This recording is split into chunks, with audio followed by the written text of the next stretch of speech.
Hello and welcome back. So last week we were talking about the absolute basics of learning to read music on the grand staff.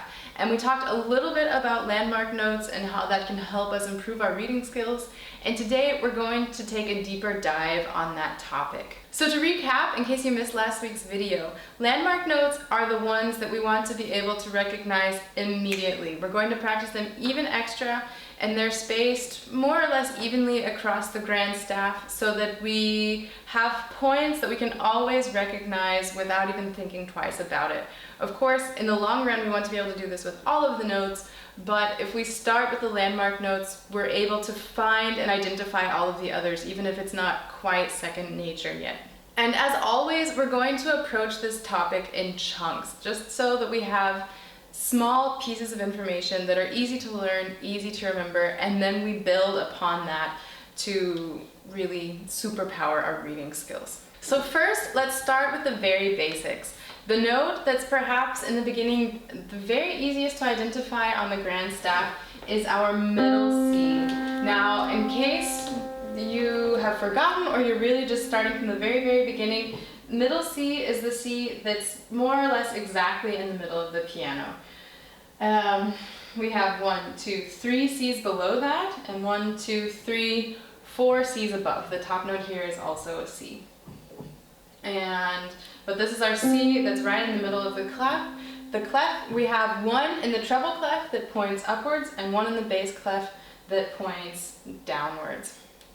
Then moving out from there, we have our, as we mentioned last week briefly, we have the treble clef G, that's the G right above our middle C, and we have our bass clef F, that's the F right below middle C.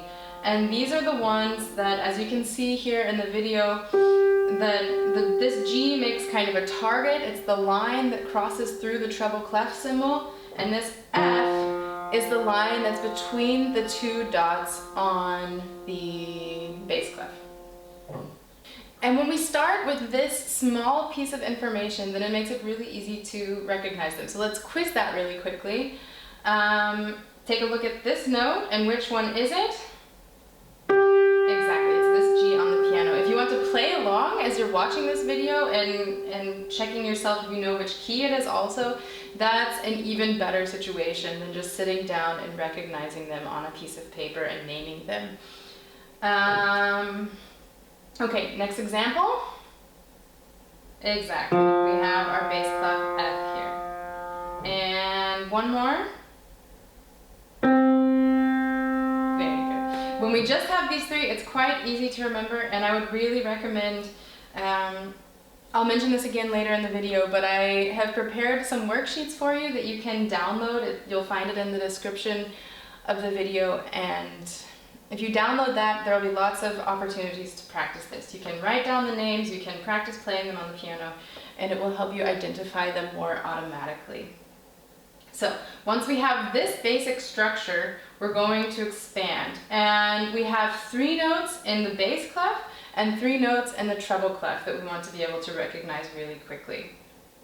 So here, let's start with the bass clef, because the bass clef always gets left behind a little bit. So we have our bass clef F, this one we know already.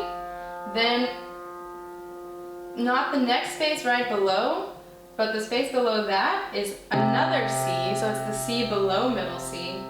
And the lowest line on the bass clef is also really easy to spot, and that's our G. And what's really nice about the clef is that we do have a little bit of symmetry. So we have the bottom line, not the next space, but skip a space, and the line between our 2 dots that's easy to recognize, our F.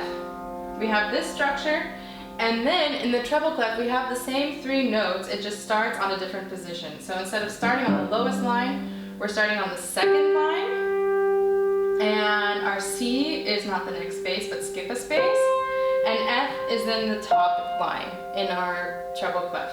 So we have this symmetry between the 2, and if we can just get really quick at noticing and finding and recognizing these 3 notes in the bass clef and in the treble clef, then you're going to be able to really identify your notes quickly. and all of the other notes as well, because they're never more, there are always 2 notes in between our landmark notes, and so it's not so many, and we can use our intervals, which we'll talk about in a few weeks more in depth, to identify all of the other notes really quickly as well. And once we have this structure, we can expand it one more time to the C below the bass clef and the C above the treble clef. And again, we have a really nice symmetry that the C below the bass clef is the second ledger line, we call them, these little lines that stand on their own, kind of like the middle C. The second ledger line below is our bass C, and the second ledger line above the treble clef is our high C. And then these are really easy to recognize quickly just because it's so distinctive that it's the second line. So let's do one more quick little quiz on this topic just to see how well that's sunk in already after just the first few minutes of practicing this subject. So our first example you see here, which note is it on the piano? Our bass G, very good. And then the top line in the treble clef, which one was that? Our F up here. The second line below the bass clef.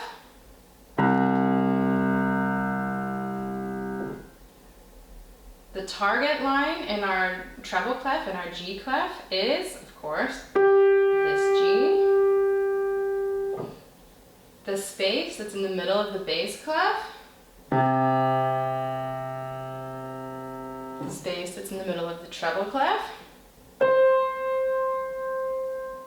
The line between our 2 dots in the bass clef.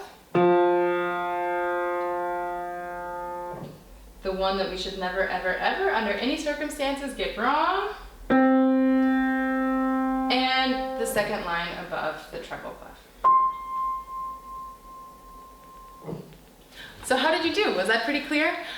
Hopefully, but I would also really recommend practicing this really intensively for the next few weeks, just because the more reliably and the more automatically you can find these notes, the easier reading is going to be in general. Of course, step 1 with this information is practice, practice, practice, practice.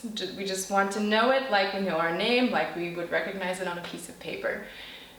The other step is, again, what I referenced before, that we'll start in a couple of weeks, or we'll talk about more in depth in a couple of weeks, is combining this subject with intervals. So if, as I pointed out before, none of these notes are very far apart, and so if we just have basic knowledge of all of our intervals, if we can find these landmark notes really quickly and recognize the intervals from these notes to the other ones that are in the staff, then we're going to be able to identify our notes really quickly. And even if we're not naming them super automatically, the ones that aren't the landmark notes, we're still going to be able to find them and play them, because the fingers will also start to find these intervals. And that's kind of our end game for this stage of learning. Again, as I said before, there's a link in the description for some worksheets that can help you practice this. I would really suggest one time going through and maybe writing in the names, but also I have some students who have tried playing these and they also find that really helpful. So you can maybe, if you write them, if you want to play through them, maybe play through it once and then write the names, or the other way around, that just has you're not quite as actively recalling the information if you've already written the letters in everywhere, because then you're reading the letters. Of course, you're finding the position on the piano, but I really hope that you take that seriously and let me know how it helps your reading skills. If you enjoyed this video, please give it a thumbs up. That helps us reach more people with this information. I would really appreciate it if you would subscribe to my channel, then you won't miss any upcoming videos. And until next time, happy practicing.